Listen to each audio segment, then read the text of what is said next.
Hi everyone. Good afternoon. Good evening. My name is Harsh. We are going to be just starting in next 1 to 2 minutes because some people like to join after 1 or 2 minutes. So we'll wait for them. And today we are going to be talking about giving your SDRs and BDRs an advantage using predictive analytics. So we cliently do a lot of revenue intelligence, and we see a lot of companies struggle with their SDRs and BDRs, as the SDRs and BDRs are very generic playbooks. So we want to be diving into this concept of how you can use machine learning, predictive analytics to make their life easier, help them close more deals, etc., etc. So I'm going to be starting. I'm going to be sharing my screen. If there's any problem in the audio video, please let me know.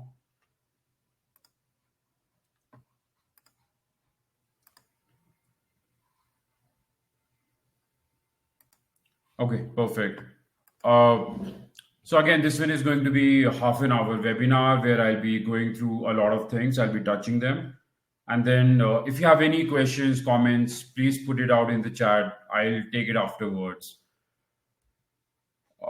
Introduction. So SDRs and BDRs today are going by the playbooks. So you have at every company, you have playbooks and you're giving it to the salespeople. Look, follow these playbooks, and which is usually something like generic playbooks, task-based process. For example, today, send everybody an email. 3 days from now, send everybody a message on the LinkedIn. 5 days from now, send everybody an email again, a follow-up. So it's very generic playbook, and it's not specific to an individual. It's one size fit all solution today. The SDRs, the BDRs, they struggle to know the next best steps. Especially the new hires who don't have a lot of experience, they don't know what is the possible next best step. The objection handling, too many things for them to focus on, and it's a very reactive approach instead of proactive. So now the predictive analytics, a lot of companies, a lot of teams have started doing it, and they've started seeing a lot of good results. So essentially, it's nothing but the best salespeople in the organization. The machine learning is learning from them and then telling the junior reps or the lower reps that, okay, look, this is the best course of action for this objection. This is the best course of action to follow up on this person. Again, by analyzing tons of internal data, that's possible. The 5 Ws of predictive analytics: who, what, when, why, where. So starting with who are you going after? Are they right prospects? Are they the right people you're going after? Have you done lead scoring on them? What are your customer needs? What are their behaviors? Do they actually need your product? And what version of the product they need? What kind of subscription would they be a good fit for? When is the interest likely to peak? And I'll be touching more on them in details as we move along. When are they going to be making the decision? When is the best time to make that purchase for them? Predicting that. Where to target them? Is LinkedIn good? Is email good? Should I be going after the Google AdWords? Where should I be going after? Why AI is telling us, the last component is, why is the machine learning or the predictive analytics is telling us certain things to do? Why X? Why not Y? We also want the process to be really transparent. So again, making the whole process transparent so that everybody buys in the decision, everybody believes in it. And how are you going to implement? The last H, how are you going to implement? So some of the applications that I want to be touching on the same times. So everybody is living in different time zone. Your prospects, even in US, we have 4 to 5 time zones. If you count the Hawaii time zone, 5 time zones. Many and everybody is so different. For example, me, I like to check my emails during the day. So if somebody sends me an email in the evening, I'm most likely going to ignore their email or not likely to reply. So everybody has a different tendency, the time to reply to an email. So this is where analytics can come in very, very, very handy. It can tell you the most opportune time to reach out to them so that you have the highest chances of a reply. Uh, Remember, if you're sending out at a bad time, you're not going to get a reply. Your response rates are going to be go down. And whether it's an event invitation, whether you're selling a product, whether you're inviting them to webinar, at all point of times, you can be predicting that this person is going to be replying at this point of time. Super easy. You have your historical data. You just predict the time at which somebody replies, and then they have the maximum chances of replying to you. Another application, promotions and incentives. So your SDRs and BDRs, they have no idea that at what minimum discount I should be offering that a lead is going to just buy up the product. And even in that case, you don't need to offer discount incentives to everybody, right? There are many people who will just buy your product without any incentives, promotions. How do you know that in advance that should there be a promotion? And if so, what should be the minimum promotion I should be offering? I don't want to be offering 50% off to everybody. I only want to offer 50% off to the person who will absolutely buy only when it's 50% off. So these predictions can be well made in advance, given to the SDRs and BDRs, and now SDRs and BDRs now know that this person will close in a 30% discount, or this person, I don't need to give any discount at all. The number of cadences, super important. Sometimes, like as a general, I've worked in so many organizations, I've seen it, again, very generic playbooks, like reach out to the people using 10 cadence, 8 cadence, 21 cadence. Doesn't work out that way. So what is the optimal number of cadences? How many touch points should be there for every individual? And every individual will be different, right? For example, me, if you reach out to me on Instagram, I'm very rarely active on Instagram. So there's no purpose. So what should be the number of touch points for every customer? What should be the minimal number of cadences? Should you reach out on a business email or a personal email? All those questions can easily be solved using analytics. Again, at Cliently, we work with a lot of sales and marketing teams, and we help them. We give them some dashboards. So, for example, I just want to show you something you can create internally as well, but will require a team of data scientists. So, for example, this lead, Dante Little, technical writer Slack. My predictions, the GPS, we call them the GPS roadmap. The GPS roadmap shows that Dante has a chance of 88% closing. Okay, so send her an email today at 2 p.m. And you can create it. And then on July 12th at 2 p.m., whatever article you've written on the blog, share it with her. On July 19th, ask her to join the Bright Side Now. It's a community for the company. And then on July 27th, there is a call script number 7 at 2 p.m. Do that. So think of it, a SDR or a BDR is completely in blind. They have no idea to know that, okay, first of all, is Dante going to convert or not? Secondly, what should be the cadence, how I should be reaching out to them? They'll be just following your generic playbooks, and that's not a healthy sign, right? Every customer is so different in so many ways. Hyper personalized outreach. So this is really huge. You're sending out emails, you're sending out messages to people on LinkedIn, on email, you're giving them a call, and you really want those conversations to be personalized, and personalized not in a way that hi, first name, love looking your profile, love the work you're doing at company name, not in that way, but personalized outreach in a way you understand them. You have looked at their purchase history in last 2 years. You can collect all the third party data apps where they show you like this person has been spending this much in credit cards and debit cards, this much is the house worth, etc. So really want to be knowing like their purchase history, what kind of a spender they are. responses to the past email campaigns, interactions carried out on the company website. Uh, if they've downloaded a white paper, for example, then in your calls it should be reflected. Hey, John, saw that you downloaded a white paper of ours. How did you find it? So you really want it personalized and not the first name, company name, last name, job title. You want to make them feel in a way that look, we are in touch base, we are very close, and only machine learning can do it because you have tons and tons of data, you have tons and tons of leads. You cannot have manual human intervention. You cannot have a SDR or a BDR looking at everything. You need automatic insights from the data coming into you.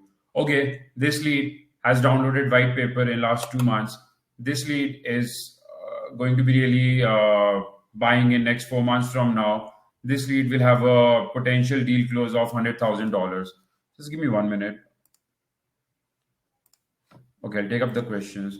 Guys, please keep throwing your questions. I'll take them up. Natural language processing, huge area in machine learning. So what it does is NLP helps us to understand what subject line works the best, what email body works the best. And all it does is you have your sales data, you have your company's data, you've been sending out email outreach to people for last 5 years. Just giving an example. So the machine learning, the natural language processing will be able to pick the patterns. Okay, whenever these words come, there is suddenly an increase in sales. Okay, whenever you talk in this manner or whenever you have this email template, you suddenly get 50% more responses, especially when people work in financial industry. So you get insights like that using natural language processing, machine learning, and then you put it in your future campaigns. So for example, now you know that, okay, this subject line, this email body works best for the people in the computer sector, computer hardware sector. So you're going to be targeting them using those email subject lines.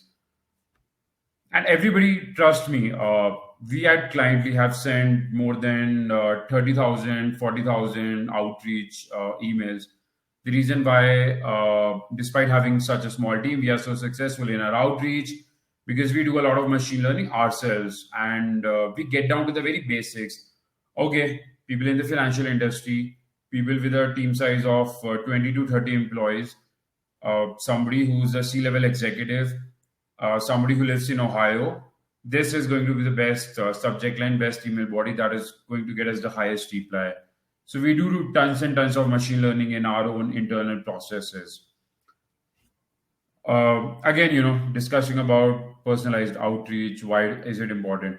So just giving a small example of subject line, let's say. And subject line matters so much because somebody is not going to just open up your email if your subject line is bad. Like they just navigate through the cell phone, all the subject lines are there, and they'll be only selecting the one which has like a really subject line which they would like to read. And again, everybody has a different. So what if you aren't doing anything? A very simplistic thing would be that you create different subject line variants, test them out with different type of leads, and then you take that subject line variant as a target in machine learning and analytics, and you build a models on it. And then your models will be getting down to the very niche that, okay, somebody who lives in this part of the country, somebody who has this gender, somebody who has this age, somebody who has this salary, they're going to be 88% likely to reply to subject line 1. They're going to 44% reply to subject line 2. So a very simple, small example that you can do it from tomorrow. Another application of NLP, which is part of machine learning, that what words do you use and what words do you avoid?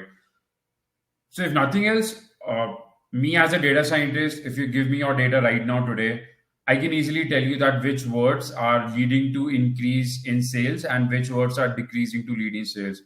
There's something called topic modeling. So what I'm going to be quickly doing is I'm going to be looking at the words and I'm going to be looking at the transcripts, at the emails, and then I'm going to be looking at if they converted into sales or not. And then I'll be quickly analyzing them and I'll get a list of the words which can increase or decrease the sales. So, and when I have that list, I'll be telling my SDRs and BDRs, to use more of these words. And everybody is going to have different words in the organization. For us, these words lead to increase in sales, high on ROI. Whenever our SDRs, BDRs use that word, it increases the chances of a sales. Stakeholders, competitors, it also promotes the next steps during the discovery call. And these word sentences lead to a longer sales cycles, or they just lead to decrease in the sales. Whenever we hear I'm not sure from the prospect, let me get back to you on this. Maybe is also another word which we saw, that whenever the prospects are using it a lot of times, the chances go down. Could Again, just by looking at it, you may say, this is so obvious, I don't need to do machine learning for it. But everybody has different words, and once you know the words, you can tell your reps, like, look, these are the 5 words. If you focus on them, there's like 50% chances of increase of sales. Avoid these words. Another key thing, automated intelligent in email engagement. So and a lot of SDRs, I have a lot of SDR friends, and whenever they join an organization, a new organization, this is the biggest problem. Like, they have to go through the list of this. Okay, whenever this objection comes, what we should do. If this is the pricing, if somebody asks for the pricing of the product, these are the pricing of the product. But imagine if you have all that data already, right? You've been getting objections for so many times. You've been getting the questions for so many times. Why don't if we have that data, why don't we use it? Why don't we use something like NLP, machine learning, to auto interpret incoming email, to analyze what kind of an email it is, and then decide that, okay, if it's a query, support, escalation, or it's an appreciation, and then we send it to the relevant person. The better thing would be that we auto draft the responses for the customer email. So it's just like a chatbot, but you're doing it for creating your emails, so that your SDRs and BDRs save a lot of time, and you are also sure that, okay, the best responses are going out, because there's no human element. It's the machine that is doing it. And if you wanted further one more layer of security, you can have your SDR or BDR approve it. Okay, so this is the draft email. Do you approve it or not? Yes or no? Do you want to make edits? Okay, do it. So another snippet from our dashboards, what we do. So for example, from Spencer, I'm writing it to Dante and Alfonso, and it automatically, so we have this platform where the emails are automatically created, drafted. So, hi Dante, blah blah blah blah blah blah blah blah blah, and in the end we say, do you want to send it or do you want to edit it? And the SDR or a BDR can edit it or change it. Sometimes the machine learning predictions are not 100% accurate. So sometimes there may be a query coming up from a customer like, hey, it's okay, but I'm moving to Ohio. I'm not sure if you're there. And that thing may have never come up in your past queries. So that won't be in your data, right? So our algorithm won't be able to suggest you anything, or machine learning won't be able to suggest you anything, or may give you a wrong suggestion. So in that case, you can always edit it to correct it. Which channels convert the best? Again, a great application. Everybody has different engagement level depending on which platform. So machine learning can quickly predict what is the best channel to reach out to which person, where you're going to get the maximum responses, and then further, what should be the outreach 2, outreach 3, outreach 4. Again, I talked about this example that, okay, reach out to this person this time, the second outreach should be this way. This is very key, matching personality of sales teams with leads. And I did this project. It took me 3 months in WWF. So the problem was that every time the customer was calling into the customer care center, we saw that the donations dipped. And it was a big problem for the management, that why the donations are going down after the calls. So we found out that the biggest reason is when people call in, we are connecting them to the wrong people. The personalities are not matching. So just a real example. Mr. ABC is a senior citizen living in Texas. He needs more details, attention, and somebody who's empathetic, somebody who can talk his lingo, somebody who's not going to be hi-fi, techie. Mrs. XYZ, Miss XYZ is a busy executive running a medium-sized business in New York. She'll connect more easily with someone who talks on point and speaks a business vernacular. So these two individuals are so different, and we should be connecting the right kind of sales rep with them. And if we do that, if we make the right connection, so we're predicting the personality of the people real time, and we know the personalities of our SDR. So we're trying to match up as much as possible. And if we do that, we suddenly see a 21% increase in sales, and that is an industry number. I'm not making up this number. I've seen this for a lot of. There are companies like Colminer. There are other companies which do this personality matching, and they've done a lot of surveys. They've done a lot of research, and there's always an increase of 21% at least when you're matching the right people with the right personalities. Okay, very crucial point, revenue intelligence. So I want to be talking about 5 things here. Predict who is going to buy, that is the lead scoring. Predict the deal size, super important. Is this customer going to be buying $100? Is this customer going to be buying $1,000, $10,000? What is this customer going to buy? How much is the customer going to buy from us? Predict when they will close. Are they going to be closing in 2 months, 6 months, 12 months? So we'll be acting accordingly. Predict if there is an upsell cross-sell opportunity. Look, not everybody is going to be interested in your upsell or cross-sell offer. So you can't just blindly go out, tell your reps to reach out to everybody, try to upsell cross-sell. If anything, you're going to annoy some people and then they're going to discontinue.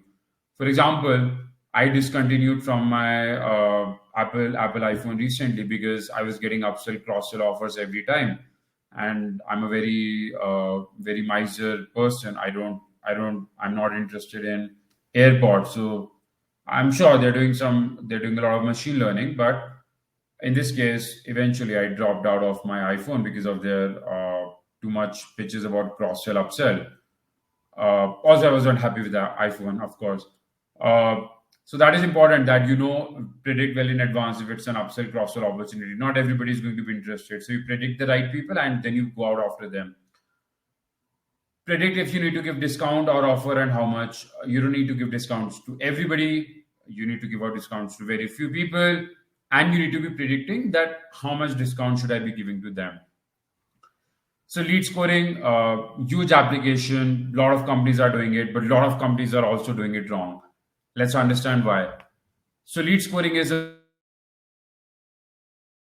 way you assign points to every individual. Okay, so this guy got 100 points. I should be contacting him first. The higher the points, the more are the chances of conversion into an opportunity. You don't waste time on unqualified leads. Let's say you think 60 is the cutoff where you don't contact people. So you don't contact people below 60 points. You put more focus on customers with high scores. Now, why it matters? You're getting in thousands and thousands of leads from inbound, outbound, from your adverts, everywhere. Are you going to be running all the cadences on everybody? Do you have the time? Do you have that manpower of sales reps? We don't have it. Most of the companies don't have it. And it's a very specialized effort. It's not just that I'm sending out an email. I have to do multiple follow-ups. I have to give them a call. Just so many processes in place. So I don't have time to reach out to everybody. I want to be focusing on the people who are worth, or the machine learning says they have good chances of buying the product. And if normally you don't do lead scoring, your sales reps are very soon going to find out that most of the leads are junk and they've spent a lot of time, and then the finger pointing begins. Oh, it's because of the marketing team. You give us the wrong leads. But sales guys, you didn't do a good job. So not a healthy thing. Most of the companies, 80% of the companies today use something called BANT.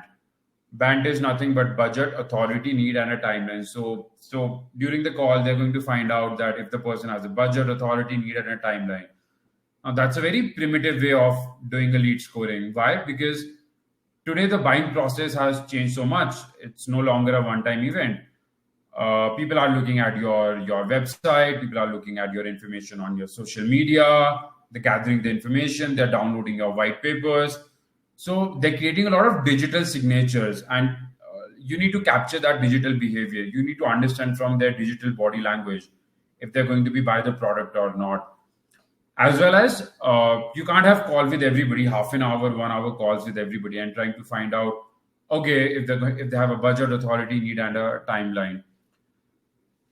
Remember, 80% companies using band, the other 19% are using point-based scoring. Again, better than doing band, but still not good. So what is point-based scoring? You create your internal ratings. Sometimes a lot of companies use pair dot, where like somebody clicks on the email, give them 10 points. Somebody downloads a white paper, give them 5 points. Somebody unsubscribes from an email, minus 10 points. Again, that is very intuitive. There is no rules there. You're going by the human intuition. You don't know which variables are important. You don't know which variables influence. It's better than band system, but still not good. It has an accuracy of 60-70%. So now the best part, the predictive scoring, the machine learning based scoring. So why is it so good? So first of all, instead of defining attributes, instead of defining which variables should have which points, machine learning does it automatically for you. It tells you that, look, these variables are important. Look, you need to give them these weight factors. Let's say if I decided downloading a white paper in point-based scoring was 10 points. Now the machine learning will tell me, no, it's worth 20 points. It matters a lot. So I'm going to let machine learning decide the corresponding weight factors and which variables are important. I don't want any human intervention in it. I don't want to manually use my guesswork or intuition. And machine learning can capture so much information that our human minds can never. It's just so much intuition to capture in a human mind. So machine learning builds a profile of the ideal lead, and then it compares every lead with it, and then it tells you, okay, good enough, not good enough, good enough, not good enough. And it gives you a point, like 100 points, 90 points, and you can easily use your points. And again, a very good thing about predictive lead scoring is that the new data is coming in all the time. So in a point-based scoring, your points are not changing, but the algorithms are learning automatically from the new data coming in. They're feeding it into the models, and they just learn, and then they tell you, okay, look, I increased the downloading of the webinar by 3 points because the new data came in and it put more weightage to download of the white paper, and I increased point by 3 points. So it eliminates the need for run and check processes. How do you do predictive lead scoring? Combine the explicit implicit data together. Your implicit data is the digital body language of the person. Explicit is like band information, collecting information over the phone call, their demographics information, etc. And then you combine the data from Salesforce, HubSpot, Intercom, Outreach, everywhere, Salesforce, Salesloft, ZoomInfo. So you have the data now, and now you want to be building various machine learning models. You need to do hyperparameter tuning, and then ultimately you need to deploy, operationalize on new people. So anytime somebody new comes in, you know if their lead scoring. A very, very simplistic example of a decision tree, very simple machine learning model. This is what it may look like. Source is referral. If it's yes, if the location is equal to northeast, if it's yes, then prioritize, call up the lead. If no, then don't prioritize. Just a very small example.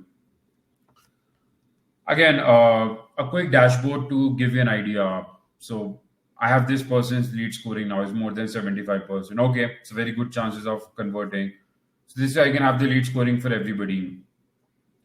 I can have the close. So we call these dashboards the close intelligence. But what essentially we tell is, look, this customer called Uba, he works in Mozilla. The chances of this person closing are 88%. And over the time, this has changed. The blue was had good chances, but now the chances have gone down a little bit. And we expect that Uber is going to be buying $55,000 product from us. And if I click on the game plan, I can know that what should be the cadence as well. Expected deal size, this guy Uber, we expect him to buy $55,000 product. 88% chances of converting, and we can follow up internally as well. Like again, our dashboards give a lot of advantage to the sales teams. Okay, so last two things I want to be touching is, I know I'm out of time, but 5 more minutes. Upselling, cross selling. You can't just pitch everybody everything. And usually we've seen 2 to 5% people are going to buy your upsell or cross sell. So you can very well predict in advance that if somebody is going to buy or not. And then you can also have how much are they going to be buying your upsell or cross sell. So with that, guys, I would like to say thank you. Questions, comments, open for it. Anything we need to discuss more, I'm happy to have discussions. By the way, we have such webinars every week. So if you're interested, next week our webinar is about identifying the persuadables whom you should be giving discounts. So do let me know. You can follow our page on LinkedIn and get information of the events. Okay, so there's a question. What raw data is needed for the machine learning models to work? Where such data can be sourced? Is this situated for B2C or B2B? So first of all this raw data is coming from your organization, your company.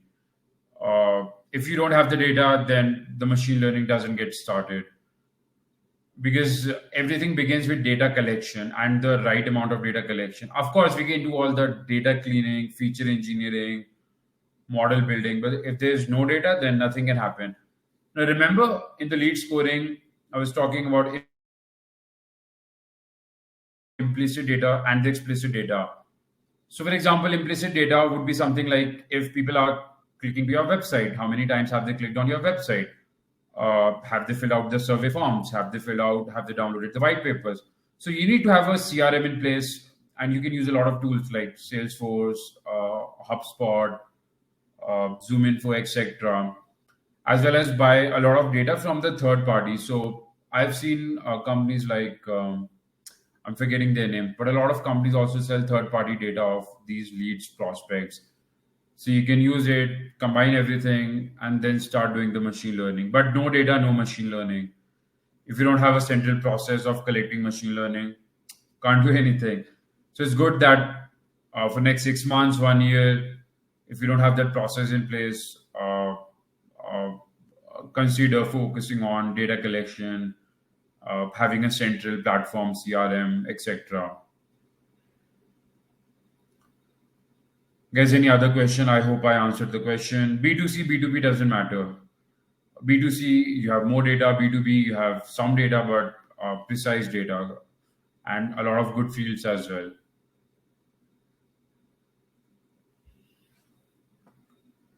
Okay.